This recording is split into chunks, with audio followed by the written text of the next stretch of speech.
95. We're actually close to that already today, but the difference comes in a few hours from now when some rain cools many of us off. 92 right now on DuSable Lakeshore Drive, feeling like 99. It is hot nearly everywhere. A little cooler out toward DeKalb and McHenry. I'll show you why in just a moment. Look at the heat index. It already feels like 100 or hotter from Valparaiso and Joliet westward into places like Grundy County.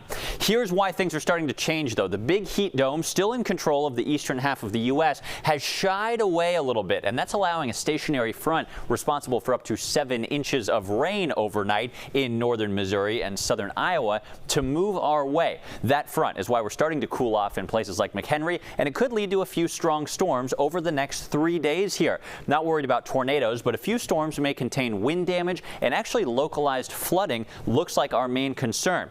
Over the next several afternoons, chances are you'll get 1 to 2 inches of rain total by Friday morning. Some of us could have even heavier totals than that, depending on where the storms set up.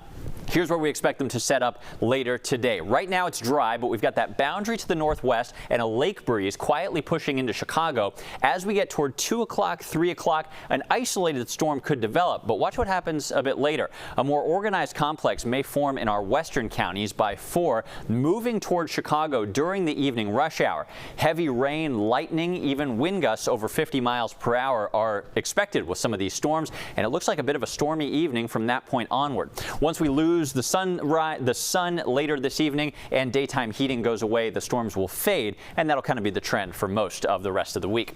Today, we've had to bump up your high to 94, observing the trends that we're seeing right now. Afternoon, evening storms still on track. Tonight, we only drop down to 70, still a little muggy, but some rain could be ongoing in some areas. Tomorrow, finally some heat relief. Periods of rain at times through the day, keeping us at 81, and scattered storms in the forecast for most days of the next week.